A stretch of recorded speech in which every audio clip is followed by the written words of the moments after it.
Good evening, and thank you for choosing to make wellness and health your priority this evening. This is Medical Mondays with Dr. O, your interactive platform where we give you medical information and health information to help you make the best choice in life.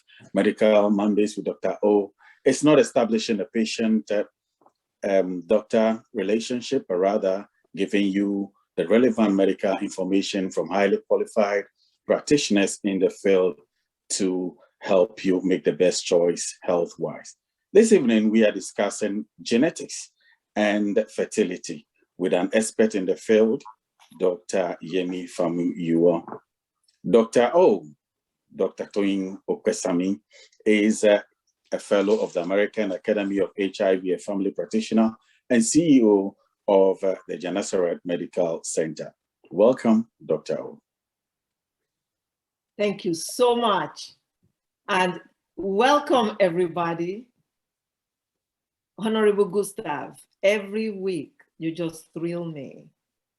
So thank you. Thank you for all you do to make Medical Mondays what it is. Today we have Dr.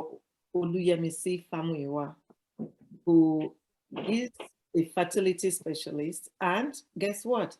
I messed up the title of this topic today. It's actually genetics and fertility, like Honorable Gustav said, the seed or the soil. So I'm going to hand over the baton to Dr. Famuyiwa. So thank you so much for that generous introduction. I appreciate it. And as usual, I am very happy to be here.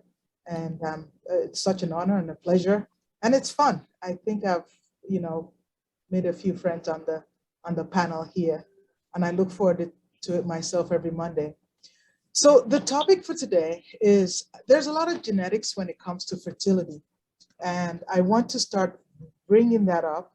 When we refer to the seed or the soil, the seed being the embryo, the baby, the soil being the uterus or where the seed is implanted. So there are two parts to fertility. Do you have a good seed or do you have a good soil?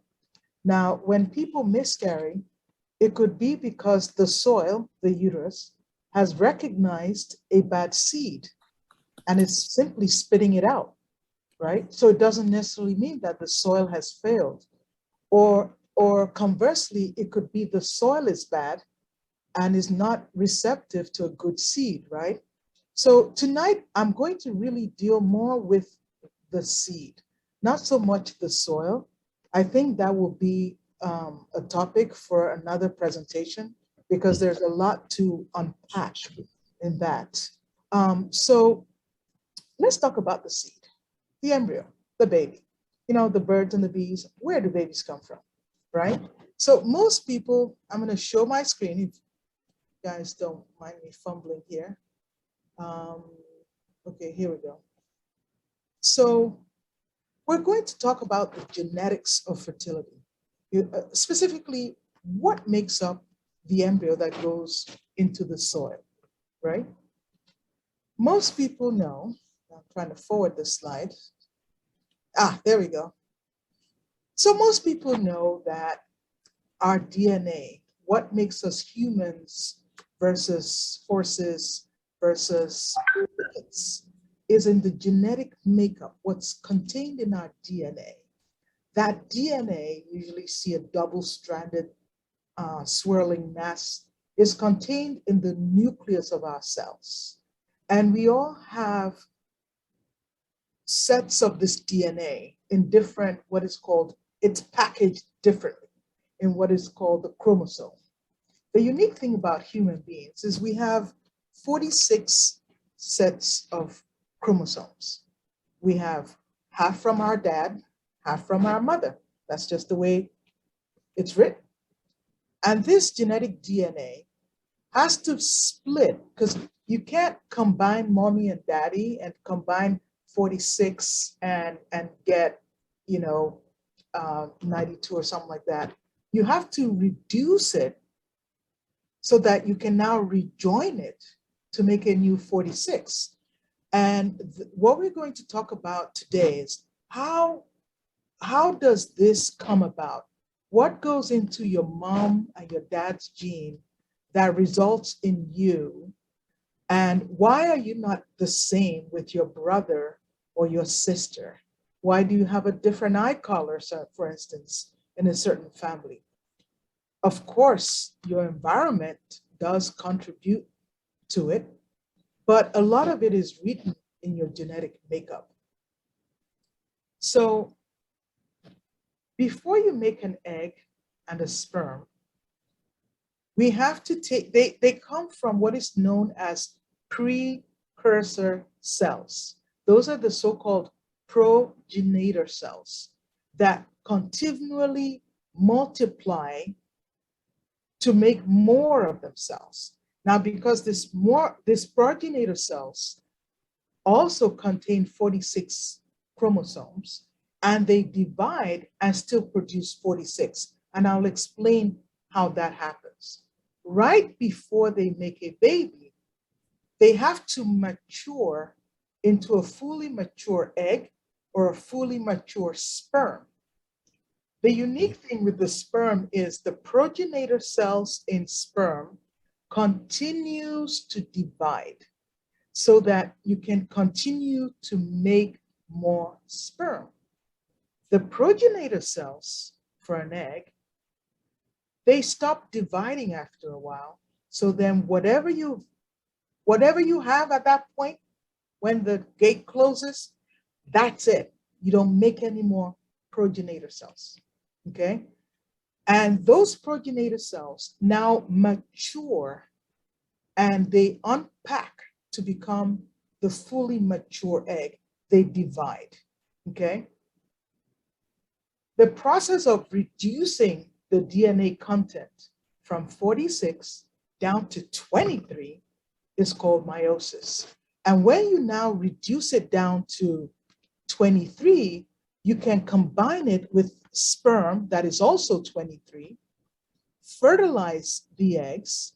This 23 sperm and this 23 DNA from the egg is now going to mix up to produce a new, brand new 46 embryo, which we call the zygote.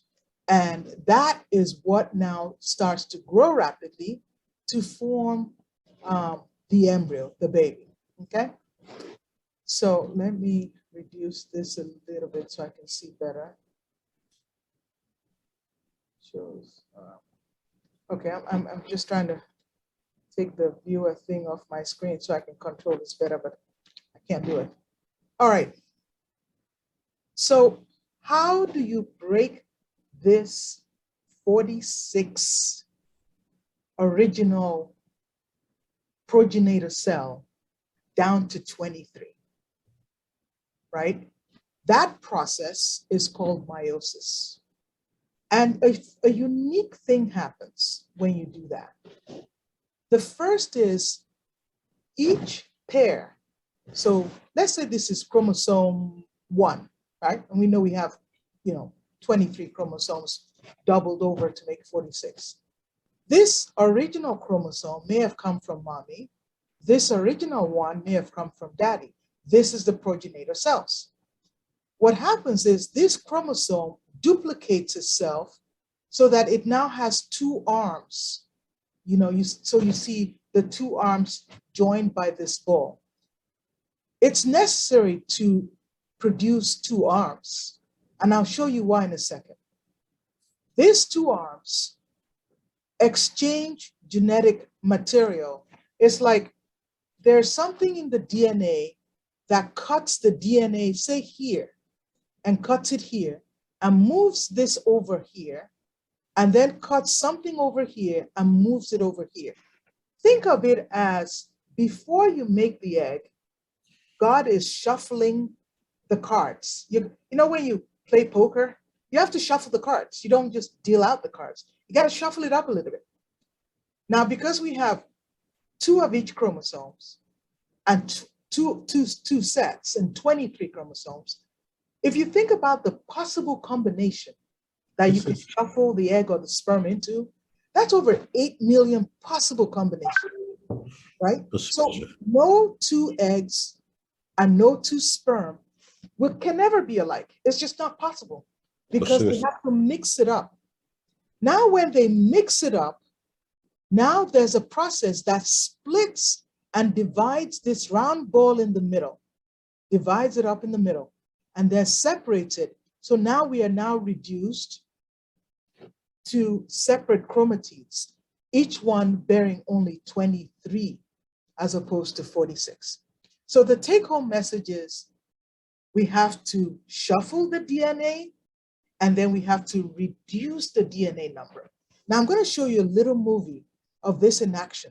What I want you to see in this movie is, as a woman gets older, this process of reducing the chromosomes and dividing and multiplying, it's not as efficient, and I'll show you why. Let's just watch this movie. Well, it started a little earlier. So first I'm going to play it again. It probably went too fast and I don't know how to slow it down. So we're going to start with, let me pause it. So when you split the DNA up in the middle, each little side is pulled to one end of the nucleus. So this is where you split it, okay? You see these white lines that move things around? They start to fracture as a woman gets old. So you don't pull equally. So it's possible that some of the parts that are supposed to end up in this part accidentally end up in here. We call those genetic accidents because this process no longer is efficient, right? So I'm going to start it again so you can see how the cells are now about to do it all over again. They're going to divide again and split down this ball here called the centrosome, and you end up with 4 cells. So here it goes. See, and then you end up with 4. All right, so let's go on to the next slide. During fertilization, remember we now have 23 chromosomes from mom in the egg. It's going to mix with 23 chromosomes from dad, right? The 2 chromosomes meet up in the nucleus and they line up side by side, okay? They pair up. Now you have 46. But here's the interesting thing. You don't just pair up. Guess what? Nature is going to shuffle it again. It's going to cut some chunks from here, cut some chunks from here, switch it over, again, shuffling the deck. Now, if you think of shuffling the deck, what is the possible combination you can get when you fertilize an egg? It's 2 to the power of 46, right? I missed the 46 here. 2 to the power of 46, not 4. And I actually happened to do the math, not by myself, thank you very much. There's something called Google calculation. And you get over 70 trillion possible combinations. Do you understand? That's more than there are human beings on the planet Earth. That's why no 2 siblings can ever be 100% alike, because you're going to get this genetic shuffling.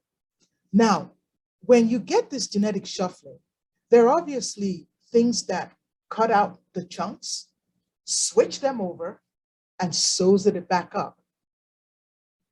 There can be accidents when you do that. So when it doesn't cross over very well.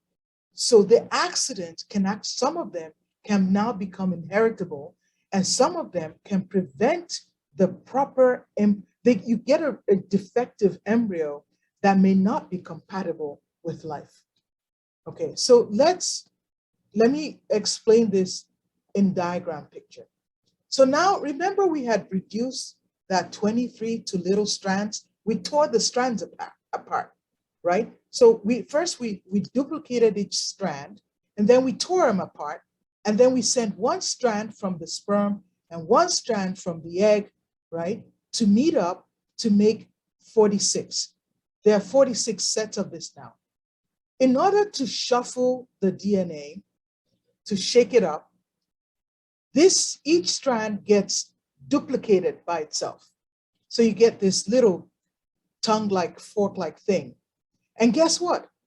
This is the process I was telling you about, where you sort of exchange little pieces. So you get this piece swings over here, that swings over there, and you can get over 70 trillion combinations when you shake things up. Now remember, when you're shaking things up, there could be accidents, right? So maybe you don't quite shift the entire DNA packet that was supposed to go. So you end up with one extra bit of DNA on one side and one extra bit less on the other side. That can happen. Again, this just explains the process of how the DNA is mixed up, where you cross over, you see that, and sort of exchange DNA, shuffling the deck. This is a summary slide. You know, don't fuss too much if you don't get this. But what happens, we talked about, this is the sperm, the blue one, having these are the progenitor, the primary germ cells, the original germ cells. They have 46. The cell divides and it has to split this up to make 23 cells each. What it does is it duplicates each length of this DNA here, and then it splits each duplication up, so you end up with 4 arms. In the human egg, most of the genetic material and the cytoplasm, the rest of the cell, ends up with only 1 egg. The rest, it just contains the DNA. We call those polar bodies. They don't really contribute much, right? So is this one we track down. And this is what combines with a sperm cell to now reestablish your 46 chromosome, right? So a lot of musical chairs going on here, right? So accidents, there are lots of room for accidents to happen. And when they happen, we create what is called aneuploid cells, abnormal embryos that are just genetically so mismatched. And sometimes the abnormality may be so complex that the lab will tell us, oh, wow, there is complex abnormality. We can't even begin to figure it out. Now, sometimes this is a process of the division. When you now create a zygote, this is after it's been fertilized, right? The sperm and the egg has mixed. Now nature takes over. It's now going to break down this one cell into 2 cells, into 4 cells, and then 4 cells into 8 cells within 3 days, and then a rapid phase of division takes place. Now, this part, it's duplicating the DNA, tearing it apart into 2, separating it into 2 cells, surrounding it with cytoplasm, then doing it over and over and over. It's a very rapid process and a rapid rate of growth and division. In the initial part, if you were to separate these 2 cells right here, you could technically form 2 separate individuals, right? Because each cell can make a whole different human being.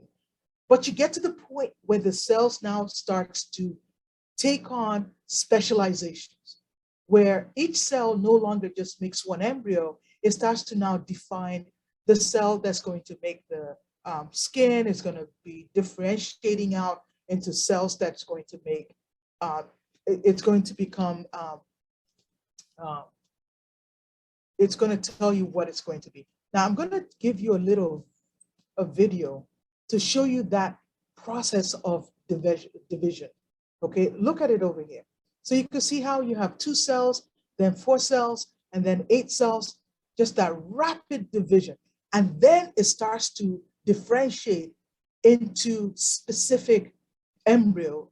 The part that's going to be the belly is going to differentiate. It went too fast for me. I'm going to stop it here. This is your phase of rapid division. The cells are growing very rapidly, controlled by the genes from the mother's machinery. is controlling this division, okay? Now, I was going to, hold on, I'm sorry. Oh, wait a minute. I'm so sorry. Let me go back again, share. Okay. So, slideshow, and from current cells. Okay, so this cell is growing, this embryo is dividing rapidly. I'm going to pause it here. Hold on a second.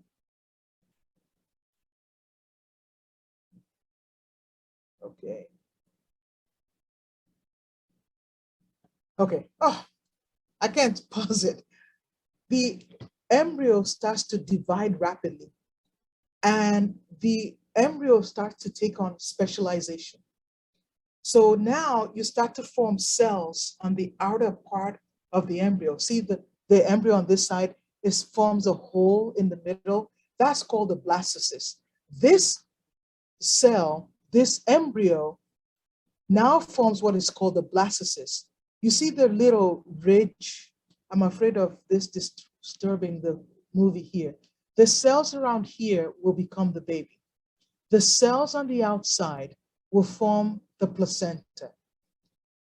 Usually, one of the things that we can take advantage of is the DNA of the cells on the ring, on the outer part of the ring, usually can be the same complement as the cells that are on the inside. Those are the cells that will become the baby.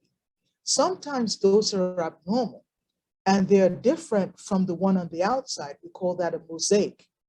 How can you find the DNA of this embryo? It's very simple.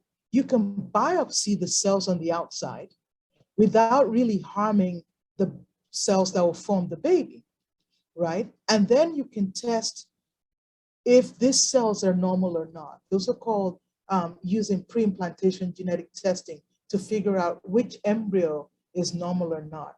Sometimes you could get abnormal, embryos. Let me just show you this. This is a normal embryo, right? This is what a normal embryo should be. The outer sac here should be the placenta cell, and this is the part that will form the baby, the one on the inside. Occasionally, you may have abnormal cells, and if they're mixed with normal cells, we call that mosaic embryos. If they are completely abnormal, those are called aneuploid. All right, so this is the end of my academic lecture. I can go back and review any part you want.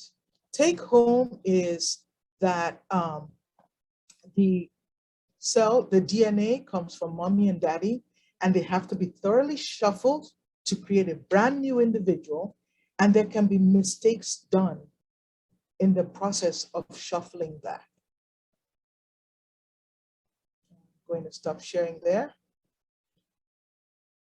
And I'm going to entertain questions. Wow, that was fantastic. I think the last time I saw that was in medical school. Fantastic. And the way you explained it was so, so easy. It's English. Because people wonder, why are some children born with deformities of any sort? Or, and stuff like that. And tonight we see why. So, is there any way one can prevent these accidents? In truth, they are very difficult to pretend. You see, when I showed you those strands of DNA that pulled the chromosomes apart to the opposite ends of the nucleus, and then the nucleus divides and you form two cells. As a woman gets older, those strands that pull the DNA, they're called the telomeres, those strands. As a woman gets older, those strands tend to break down. That's why when you look at the rate of abnormality, we call that aneuploidy. The rate of aneuploidy, the rate of abnormality, let's say in a 30-something-year-old, maybe 20%. But when you get close to 40 and above, that rate of abnormality turns to be 80%, right? So you get more defects, not because the DNA is bad or the egg is bad, but the machinery starts to break apart. It starts to break down. The machinery that pulls those DNA apart becomes defective. So it doesn't do its work as well. That's why the incidence of abnormality rockets up. So I have another question. Growing up, yes, I didn't see as many abnormalities as we see today. Is there a reason why that is the case? But you know, the vast majority of abnormalities are not delivered live, right? They just don't, they're not viable. So, and then if somebody has a miscarriage, I doubt that people were genetically testing them to see if they were genetically normal or not. So I could argue that back in the day, we just didn't have the instruments. We didn't have the wherewithal to actually test it. Who's going to test back there? They're not going to test to see which one is genetically abnormal or not. You'll just say, oh, that person never got pregnant. They had a hard time getting pregnant, right? But we wouldn't necessarily know what was wrong because it wouldn't have been tested for. Because most of these accidents, so to say, actually abort spontaneously. Exactly. The vast majority of aneuploid abnormal embryos, actually, they don't live long. Aneuploid embryos make up 60% of miscarriages. And most of them, 30% of human pregnancy is wasted. We call it a genetic waste. But majority of those are not even known, even by the patient. Because if the person miscarries within the first 3-4 weeks of life, they just go ahead and have a normal menstrual cycle and they won't even know what happened. Unless you had a beta HCG and then you notice, wait a minute, you had a beta HCG one day and then the beta HCG is down, it's plummeted or it's now 0. So you just wouldn't know. The vast majority of aneuploid do not survive. Most of the aneuploid that do survive tends to be like Down syndrome. But then majority of Down syndrome infants, 80% of Down syndrome pregnancies actually spontaneously miscarry. Now, if you have a situation, I'll give you an example. There's something called trisomy 7. That is where, when the chromosomes were supposed to pull apart, well, it didn't. So one cell got an extra chromosome, one cell was missing. That extra 7 now fertilizes with a normal 7 chromosome. All of a sudden, you end up with 3 sets of 7 that was never meant to be. Those embryos will implant. You'll see a beta HCG show up. They all will not survive beyond 7 weeks of pregnancy. They just won't. So, and unless the products of conception was genetically tested, you would never even know. So when someone tells me that they had a miscarriage and they're trying to get pregnant, the first question I asked them was the products of conception tested for genetic evaluation? Do we know what the genes were, right? So, I could tell the patient, look, if you have trisomy 13, that will never yield to a pregnancy. Now, is it inherited? No, it's not. Those are what we call genetic accidents. They're not inherited. They just happen at random. They can happen to anyone. And so I always tell patients, it's not anything you ate, drank, sat down, didn't sleep, jumped up and down 20 times when you were, no, it simply was going to happen. I'm sorry, does that answer the question a little bit? I tend to wax too much. It did, thank you.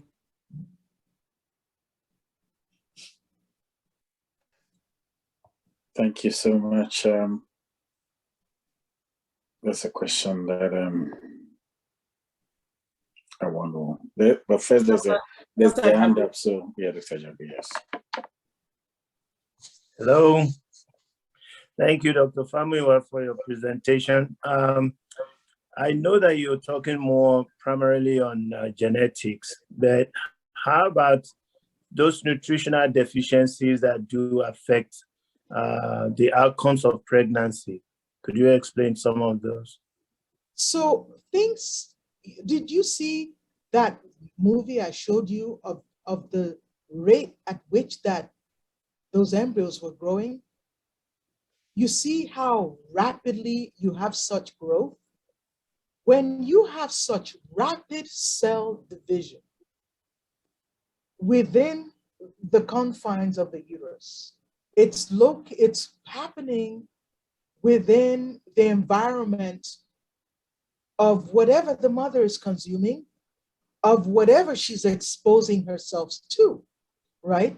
So when you're rapidly dividing, separating DNA, shuffling it up, pulling it apart, dividing, things can influence, either by solution, radiation, whatever, those mechanisms responsible for properly dividing the DNA, fixing it. And by the way, the cell division is not perfect.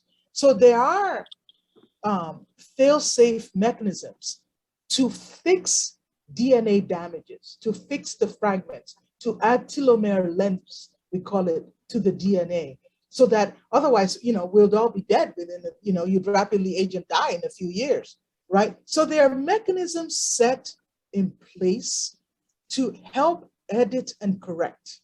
Now, and some of those are what we call antioxidants. So if you eat a lot of fruits, for instance, kiwi, pomegranate, name it. Most fruits, especially colored ones, I think we had a lecture on food the last Medical Mondays where we heard about healthy foods. Those are things that aid that help to supplement your body's mechanism for fixing problems. When you consume unhealthy stuff, or let's say you're exposed to radiation, you deplete the body's ability to properly edit and correct. And you may end up with more problems than not. So that's where that would come in. Yeah, well, the reason I asked that question is has to do with babies with anencephaly, spina bifida, Right. facial clefts, and all of that stuff. Yes. I know that we usually tell them, the mothers, maybe because they lack folates when they were in pregnancy early enough. And those are the kind of things I'm trying to elucidate, that they're not necessarily genetic, but there are environmental factors that do affect the pregnancy outcomes. Well, we all have, I'm sure, most people have heard about babies that were born when their mothers ingested DES, right? So you end up with some birth defects because it affects the process while that embryo is rapidly dividing and the cells are becoming specialized. So you affect certain cells in there. It's the same process while we warn women, if you are taking Accutane or any of its derivatives, you must let your doctor know to stop it before you get pregnant, because it will affect that division process, that specialization process. And when you get cells, maybe I should show that movie again. At the level of the blastocysts, the embryos become specialized. They become specialized. So you can't fix it once they're specialized, right? Before they are, and if the insult happens before specialization, you might just simply kill off the entire embryo. Let me show you again. So you have an embryo here, and you can see it's about to divide in. It's been fertilized. You see the pronuclea here, and it's going to rapidly go through the division. That's a lot of activity for this cell to do. This is a time lapse, and this happens within 5 days. This number of division, that's very, very rapid. So now imagine inserting a toxin in this. You could affect the process and affect the cell's ability to make corrections in there. Well, thank you. You're welcome. Tawa, please unmute and ask your question. Good evening, everybody. Yes. I don't know how to even put this question. They said men are determinants of sex of a child. Correct. Okay. What happens to the hermaphrodite? So you are talking, now that's a complex issue. You're looking, and maybe we will do a presentation, because I'm stopping the development here at the blastocyst stage. Now, this embryo continues to specialize, and there are certain things that need to take place. For instance, there's something called the urogenital ridge, right? That is common to both boys and to girl embryos. And certain things need to happen where you have the structure that becomes the uterus in a boy is supposed to now regress, right? And becomes almost infantile, where you don't even notice it, right? So the apparatus that forms the uterus, the fallopian tube, is supposed to regress and go away. If that doesn't happen, you may have a remnant there. So, that's a whole different lecture. So those are accidents of either inability to regress whatever should regress, or inability to activate certain things that need to activate. And there are a whole host of things that could happen, all the way from a woman that doesn't have a uterus, we call that uterine agenesis, to someone having two horns, because the two horns that formed it did not merge properly. Or they may have two vaginal, they have a septum in the vagina, and the septum can go all the way to the top of the uterus or not. So a whole host of things can happen.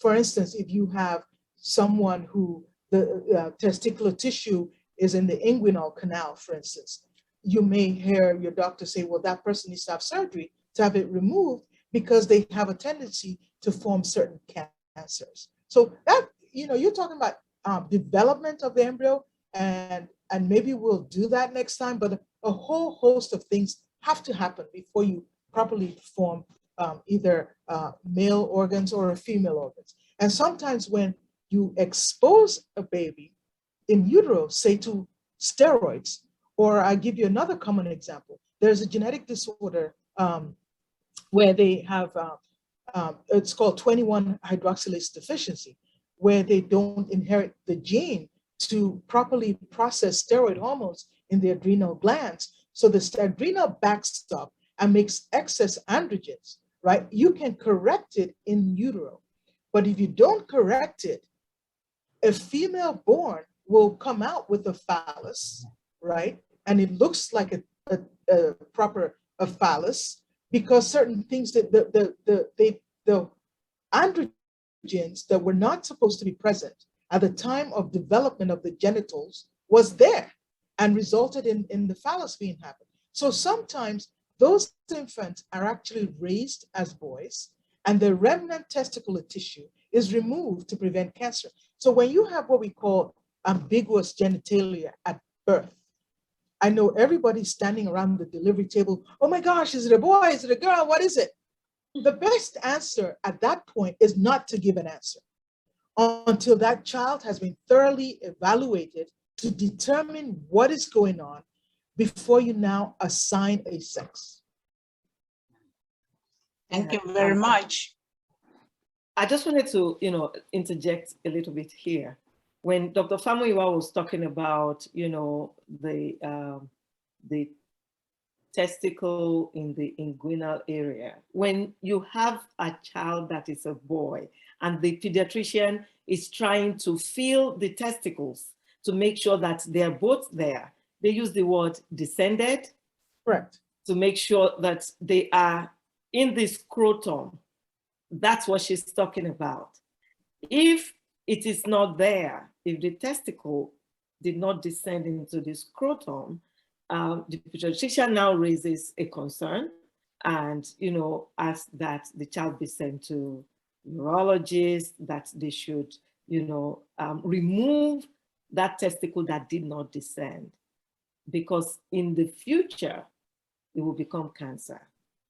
You know, so I don't want us to miss anybody there when we're talking about inguinal area. And, you I'm know. sorry, forgive me. No, don't be. That's why I'm here to back you up. But that's a fascinating topic, and I think that deserves a separate conference of its own, because so many things could happen to the genital organs. So all those tests that pediatricians do, and they're looking for Babinski sign, you know, they tapping the foot, the plantar aspect, you know, of the feet to make sure that the baby makes, you know, makes a sign like this with the foot. Is checking the nerves in the brain, you know, stuff like that. All those tests that they do when the baby is born is to check different things, to make sure that these accidents had not happened. Because some of them we can actually, you know, do things for, but some we can't. You just know that this is there and know which way to deal with it. Thank you so much. We already have questions in the chat box, but can radiation, X-rays, MRIs, or aberrant gamma rays create the inbox errors? So I don't know what you mean by aberrant gamma rays, but we do recommend that, let's say you have pelvic cancer or cervical cancer that's about to be radiated, then the ovaries are certainly protected by rotating them out of the plane of radiation to try to protect them. Most of the time, the damage you cause is simply just destroying the ovary, so that you just, you know, remember I told you that you don't make new eggs. So if you radiate what you have, you simply kill them off, and it's hard for them to come back. So they certainly make all effort to try to protect the genitalia when radiation is being applied. But most of those defects is simply, it kills it off. Thank you so much. There's a question in the chat. Please, does fibroids prevent pregnancy in women?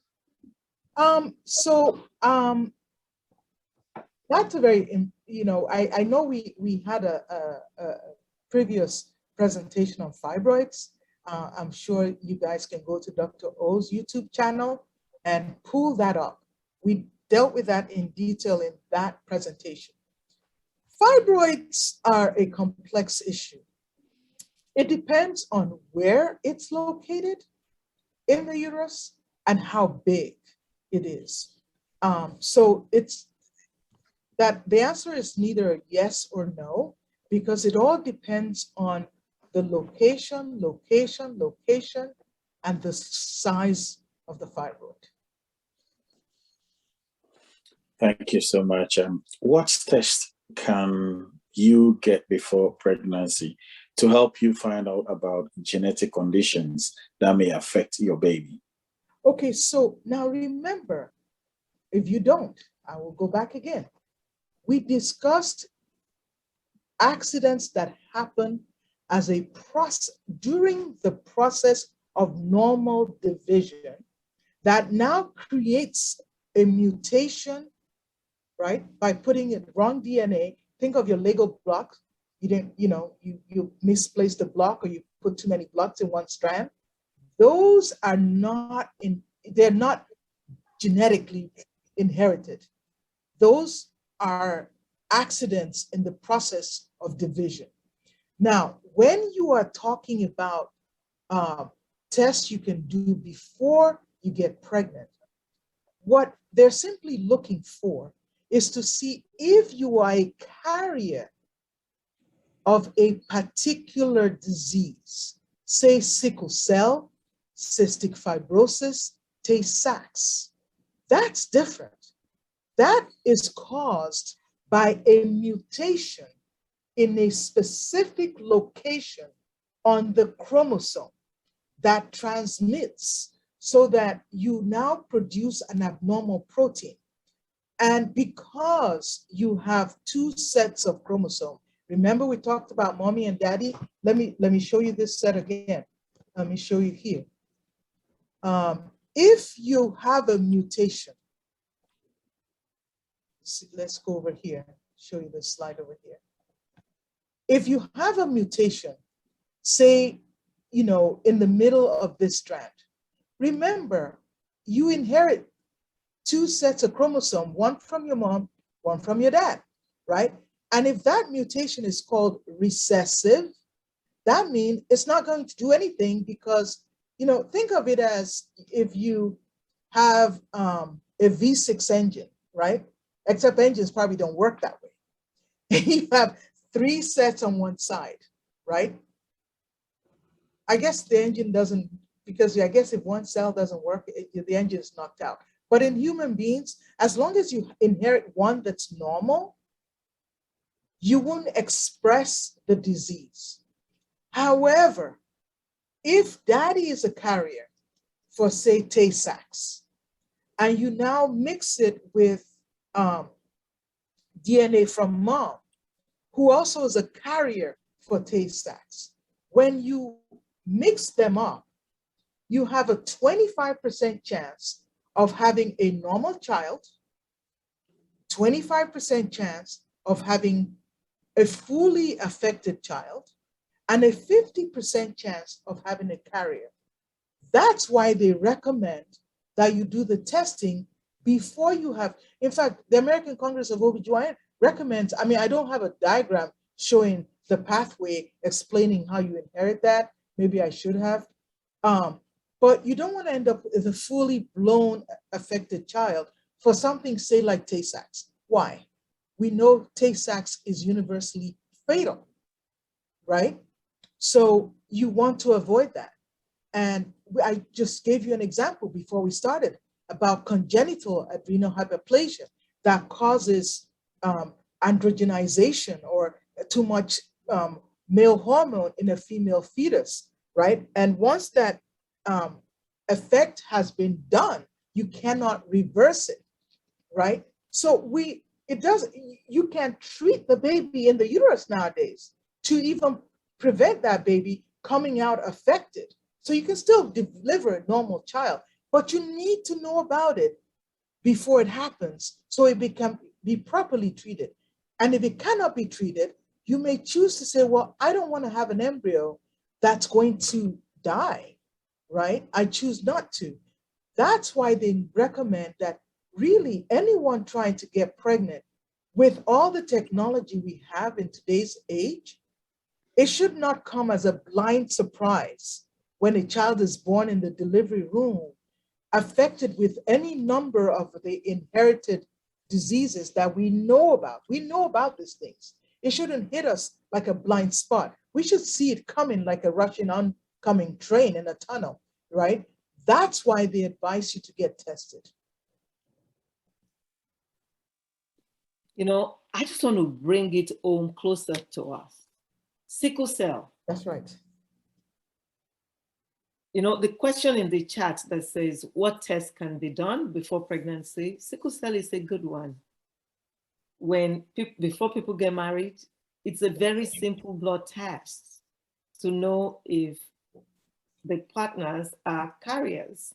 And if they are, each pregnancy has the potential of producing a sickle cell child 1 out of 4 times. Correct, Dr. Famuyiwa?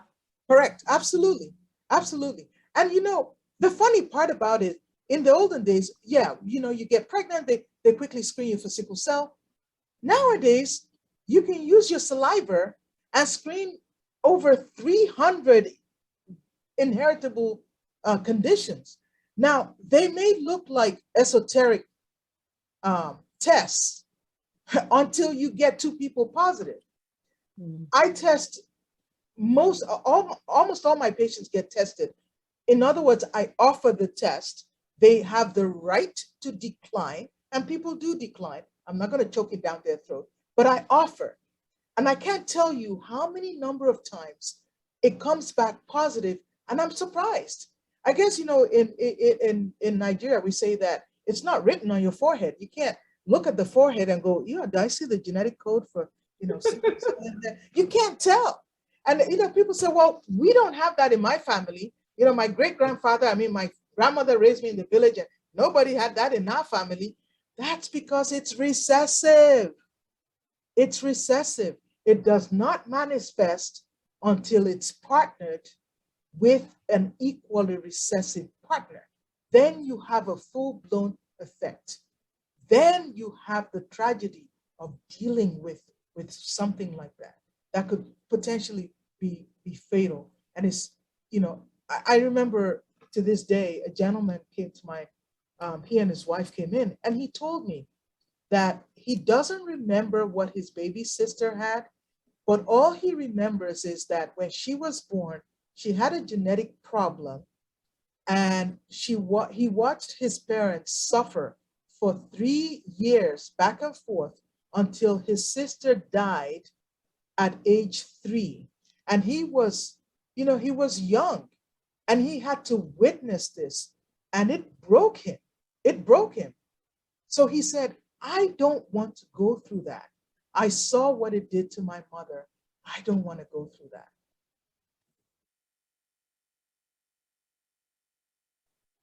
Does that elaborate the question a little bit? He did. He did. And, this is a very, very important subject, because I see a lot of our people who will not test. Yes. They will tell you, it will not be my lot in Jesus' name. That's right. They won't. And these things are simple. Look, you love somebody, you decide to still go along with marrying this person, at least you'll be going in with your eyes open. Wide open. And there'll be no surprises. It is important to test, at least what we can test.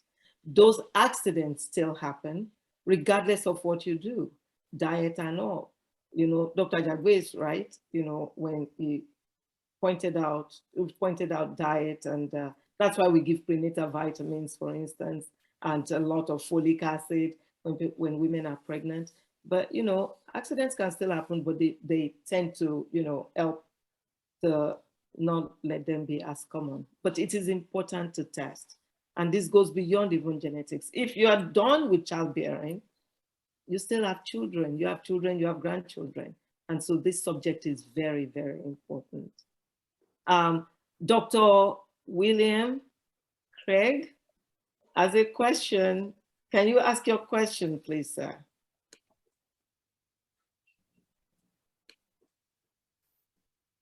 Yeah, I'm asking you to unmute. Dr. Bill, there Yes. you go. Okay, I'm muting.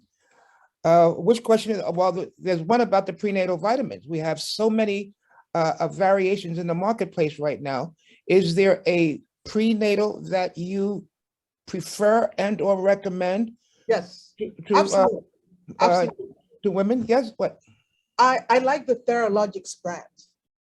Okay, serologic. Thera, T-H-E-R-A, Logix, L-O-G-I-X. And they make one called the core vitamin for women younger than age 35. For anyone 35 or older, or anyone that we know has a low egg quality, we recommend the OvaVite, O-V-A-V-I-T-E. It's part of the Theralogic brand.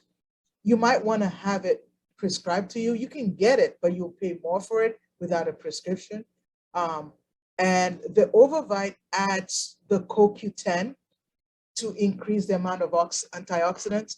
I like this particular brand because it has the highest vitamin D of all the vitamins that I've seen out there. So when patients come to me and go, I got this brand, and I go, yeah, I don't look at bottles when I look at vitamins. I look at the ingredients. So I look at, what is in there. And I tell them, look, here's the ingredient for Overvite.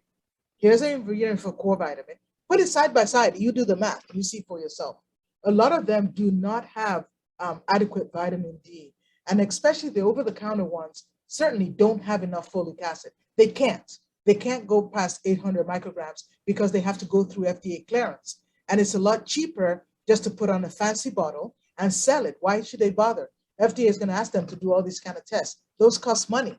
Well, I can make a fancy bottle and sell it on, eBay or Amazon or whatever and make a killing, right? So I like Overvite and core vitamin. And when you get pregnant for our patients, we switch them to the complete, right? Which even adds more vitamin D to it. It adds the DHA. So my patients go from core or Overvite to Theranatal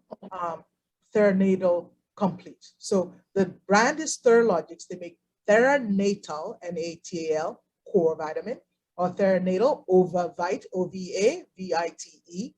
And then when they get pregnant, I switch them to the complete. Excellent. Another question, if I may? Yes. Had a patient, young patient, infant child, who had MSUD, maple syrup urine disease, who was born with it. And we had a problem in terms of failure to thrive until it was discovered that this child had this disease. At what point in the maturation process would that have taken place or developed? Was that, it was the first time I came across it, of course. I'd have to look that up particularly for you. I don't want to put my foot in my mouth. I like to research my topics. I would have to look it up for you. Okay. It depends. Did it happen? Is it an enzymatic cause? Did it happen during the formation of the genitals? I'd have to look it up specifically for that. Sure. Thank you. You're welcome. Yeah, what's a maple syrup disease? Never heard of that. It's a disease where the child's or the individual's ability to produce a particular enzyme which will allow them to break down what's in the food. So as a result, they don't have this ability to break this food item down or this nutrient down. So they develop a response in terms of, usually it shows up as a stomach distension, huge stomach distension, and the child is not thriving. So it's I say it's a rarity. It's really a rarity at this point. But it's a genetic disease yes, too. it is. So it's inherited. So if you know, for instance, maybe the parents didn't know they were carriers, that can, if it can be tested for. And if mom and dad are carriers for it, you can actually have PGD done. And I know I'm not elaborating on PGD. That's pre-implantation genetic diagnosis, where you can develop a probe for the defect in that gene and test the embryos before pregnancy. So you can, that's beyond just looking for aneuploidy, which is just testing, just trying to catch any abnormal mixture of the DNA. Mm-hmm. When you have a specific genetic mutation, in this case, you can develop a probe, and they can use that probe to test the embryos. And when they develop the probe, they usually get blood work from any available family member. So they will get it from the parents for sure. But sometimes, like I had a patient whose parents were in India, and the genetics lab, they actually sent a requisition to India to have blood drawn on available family members so they could track the mutation and develop an accurate probe to test the embryos before we transfer. That can be done. Okay, so pardon my medical ignorance. So it has nothing to do with drinking maple syrup, because that kind of scared me. Wonderful. It's a genetic, it's inherited. It's genetic. It's Okay. genetic. All right, thank you. Excellent question, Auntie Lara. Excellent question. Actually, the urine smells like maple syrup. That's why it's called that. Yeah. Yeah. So we have Auntie Tower. You have your hand raised. Go ahead, ma. Is there any danger doing amniocentesis during pregnancy?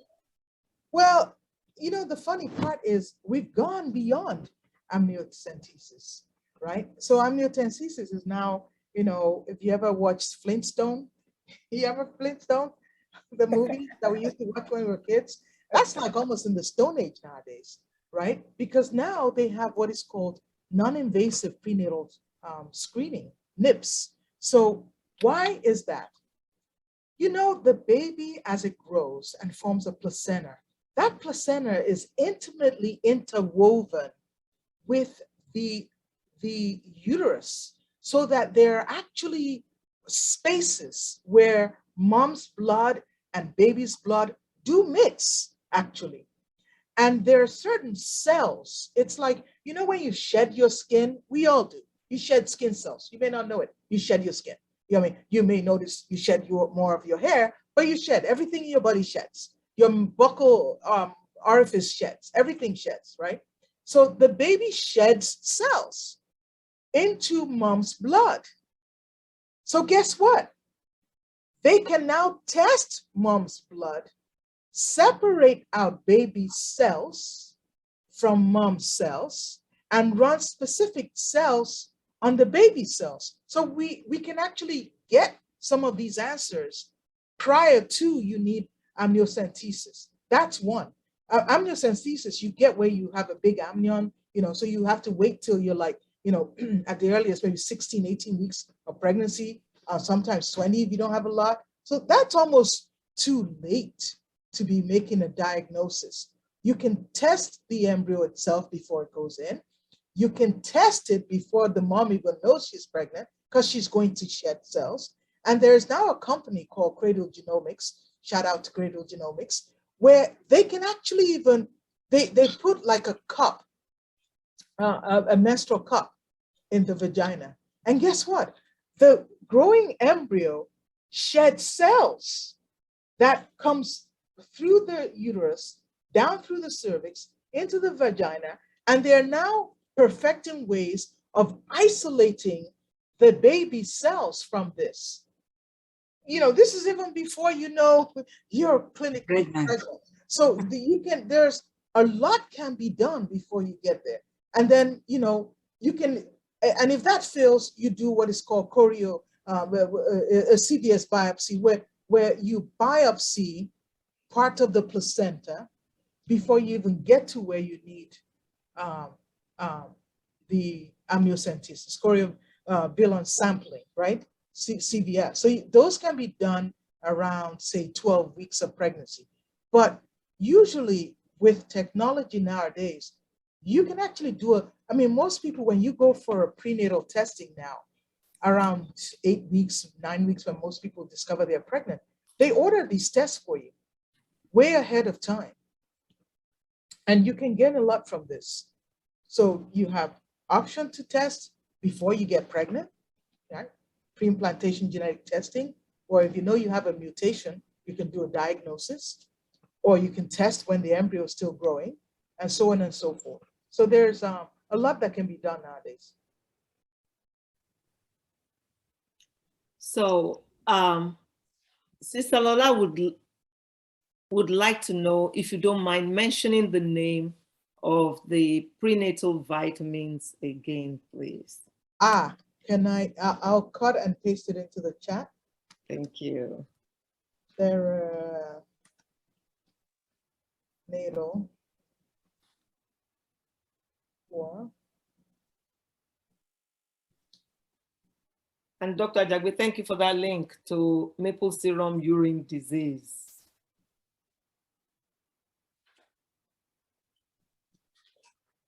Where's the chat function here? More chat and theranatal core, comma, theranatal ovovite. Sometimes it listens to me, sometimes it doesn't. Technology. Or, I think it's ovovite. and then you have You are on the Medical Mondays with Dr. O. You can get us on YouTube where you can catch up with all the old episodes. There was a question about fibroids and fertility. Dr. Famuyiwa has already discussed it. On this channel, you can get it on YouTube, Medical Mondays with Dr. O, and you can get all the interesting discourse that we've had over many health-related topics.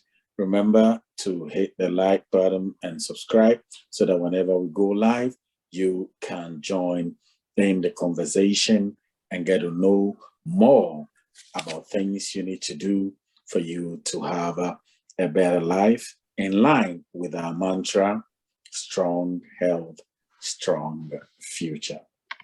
I'm so sorry. I think I direct messaged someone. I should have sent it to everyone. So there it is. Just copy it and then paste it. Yes. There you go. Sister Lola, did you get it? Great, she did. She did. Any other questions?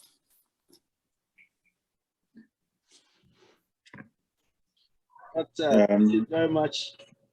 I want to come in with a comment and also to ask one thing that you said. I heard you mentioning basics and whatever. I'm sorry, say that again. I said I heard you mention basics, talking about engines. I mean, type of yeah. So I guess that was not such a good analogy. No. It was okay. It was okay. The V6 is the style of the style the engine block is built. It's built in a V shape, but then it gives the manufacturer or the designers more room to add more cylinders. Awesome. Now, we talk about cylinders. Sorry, I'm going into a little engineering now. So when I talk about cylinders, you talk about number of cylinders that allows the particular automobile to develop the power to do the work that it has to do. Right. So the more the engines or the cylinders you have, the better the performance. In other words, you say it gives you more room to have horsepower. And you know, when we talk about horsepower, one horse can run really well and fast, and can also pull huge load. So the more you have, the better it is for you to be able to do more work. I'm just trying to bring this up because when I heard you mention that, I'm like, that's good and beautiful. So I guess your basics is we've got two, one from mom, one from dad. That's right. So in your case, you're talking about just mom and dad. Yeah. Besides the number of cylinders we're talking about and the style, the V shape or the L, the inline, which we call the L design. I mean, the L design is a straight line. It doesn't give you room to add more cylinders. So of course, we have what we call the two-cycle cylinder or two-cycle way of performance. And then we have the four-cycle. Now the two-cycle, when we talk about two-cycle, sorry, I'm just breaking a little bit of engineering here. So when you talk about two-cycle, you are talking about missing so many things operations at the same time. Now, when we talk about four-cycle, we're talking about the intake, the compression, the combustion, and then the exhaust part of it, which gives you the power, the combustible power. Now, I know you talk about just mom and dad, but here we're talking about two-cycle or four-cycle.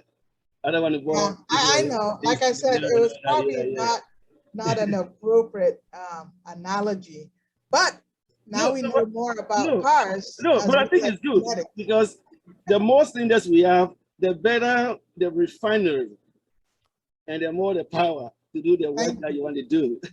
Thank you very much. Anyway, Thank you. everyone, thanks for allowing me to just say a little bit of engineering stuff here.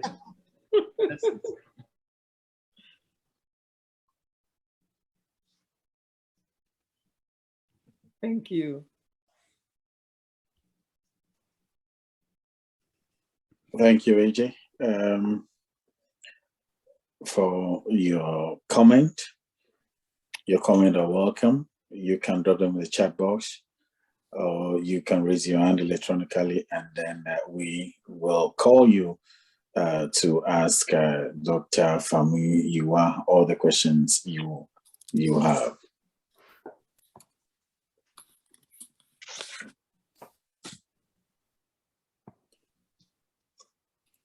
So I have a question, and this is a little bit of a deviation.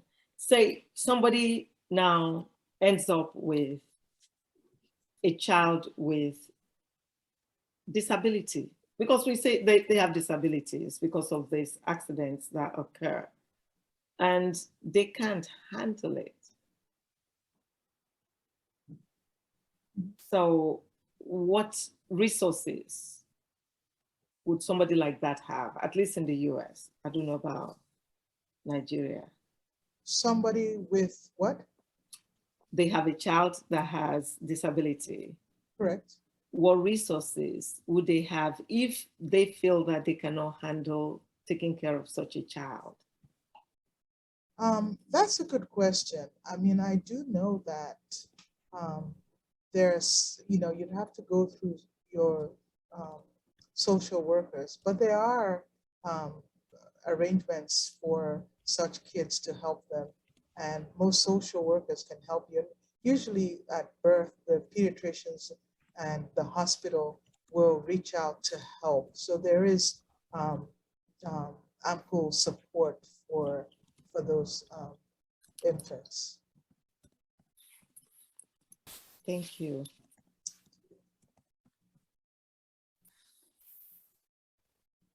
Thank you so much for all the knowledge that's been shared. It's been a very wonderful conversation.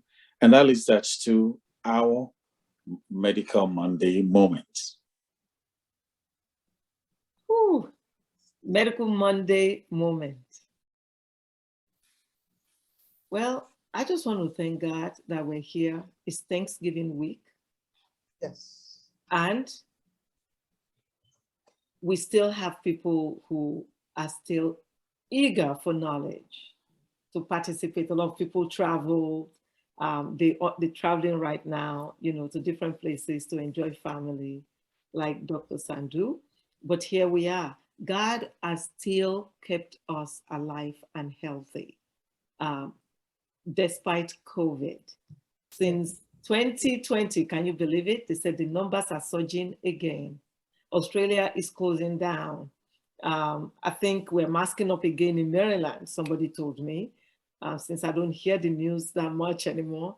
But all in all, the Lord kept us safe. So I am just grateful to God. I don't know about you. I thank God for life. I thank God for every single one of us. And I just pray that the Lord will continue to keep us safe. And through Thanksgiving, I want to encourage us to be mindful of the fact that COVID is still very real. If you're not vaccinated, please consider doing so to get vaccinated. And even when you're vaccinated, still please be safe. Maintain those physical distancing, wear your mask when it's necessary, and avoid crowded places where there isn't room or air to breathe. So that's, I just felt like I need to share that because we're going into Thanksgiving and so much is happening with COVID. Yes. So on this forum also, we give gifts to people who bring 10 people or more. We'll invite them and they show up. And, we've had a champion so far, Dr. Ajagbe, who brought more than 20 people. Wow. One during one of our forums. So tonight, happy Thanksgiving. I didn't see anyone who contacted me that they brought 10 people or more. last week. So we're not going to give anything this week. We look forward to next week. Dr. Sandhu will be coming to cook. Awesome. Next week. I sent the recipe. Did everyone on this forum right now get the recipe? I didn't get any recipe. Yes, In I the got it. email. I got it, yes. Oh, You got it? Yes, I have it. Fantastic. So I'll make sure you get it, Dr. Famuyiwa, but it was sent by email and I'm going to resend. She decided that because she forgot that she has a family trip this weekend, this last weekend, I think Friday or Saturday, and for the week, that she's going to cook two things. We're going to have 2 meals prepared. I think both the millet and the quinoa. I am looking forward to that. And I hope everyone is looking forward to that too. Get your pots ready and we'll be cooking next week. And guess what? After that, I think we're going to exercise on this forum. There are many people who don't even know what exercise, how to do it, and look forward to some fun times on Medical Mondays with Dr. O. We're going to learn some neat things. Absolutely. Dr. Jagbe raised his hand. You can go ahead, sir. Yeah, I was just thinking, based on the topic for today, the issue that was raised is genetics, infertility, seed or soil. I'm trying to figure out what happens to children who are, people who are Down syndrome. Are they able to have normal offspring, or they are destined to not having any offsprings at all? What is it?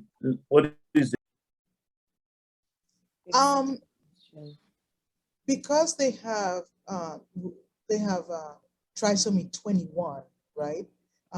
If they were to have an offspring, theoretically, you could test any of those off embryos to see if the genetics of the resultant embryo is normal. So as long as they're able to get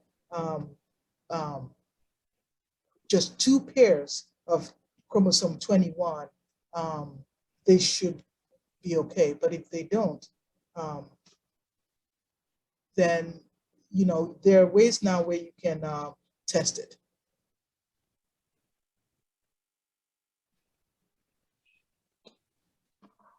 Thank you so much. There's another question in the chat.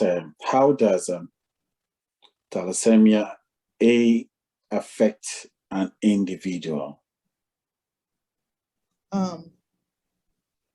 Thalassemia, you talk about alpha thalassemia? It's a genetic abnormality in patients almost similar to sickle cell, except it's alpha thalassemia. It's a milder form. So they don't sickle or go into crisis like sickle cell patients do. So it's usually a milder form. And most of those people do just fine. There's another one. Are there any current studies on sickle cell traits, the symptoms and asymptomatics? Are there, say that again?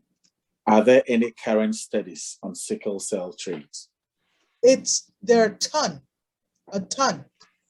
In fact, a lot of universities even have dedicated sickle cell centers. And I tell you right now, Howard University has one, probably one of the biggest, because they want to study it in minorities. So the NIH is currently doing, there are a ton.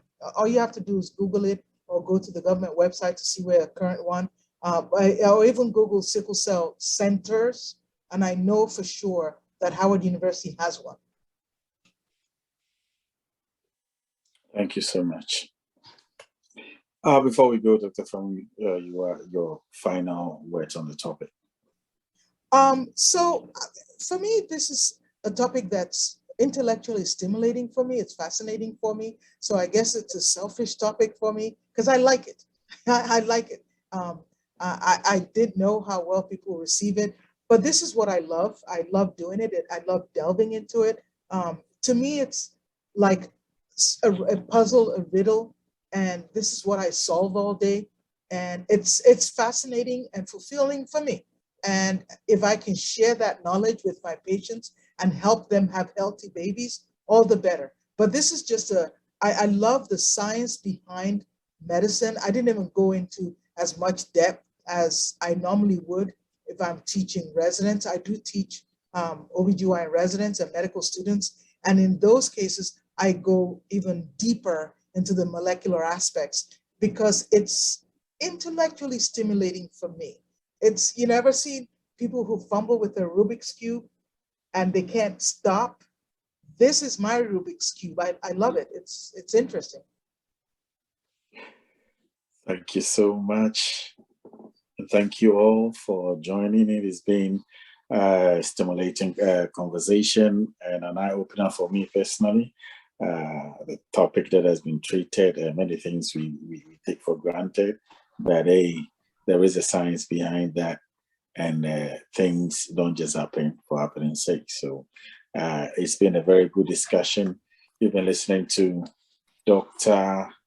Yemi Famuyiwa, a fellow of the American Congress of Obstetrician and Gynecologists, and we have been talking about genetics and fertility, the seed or the soil. We appreciate your joining in this evening for this discussion. We continue our mission to inform, educate, and inspire and empower you with the medical information and more. This includes fitness, nutrition, health and wellness, lifestyle boost, and joy, peace for your soul. Remember to share the Medical Monday links. You can join the Facebook discussion, or you can also get us on YouTube, Medical Mondays with Dr. O, and you can catch up on all the previous educative episodes. Until we come your way, same time, next Monday, my name is Gustav Ajay on behalf of Dr. Toyin Okwesami and the Medical Mondays with Dr. O. We love you all. Let's meet again next week. Good night.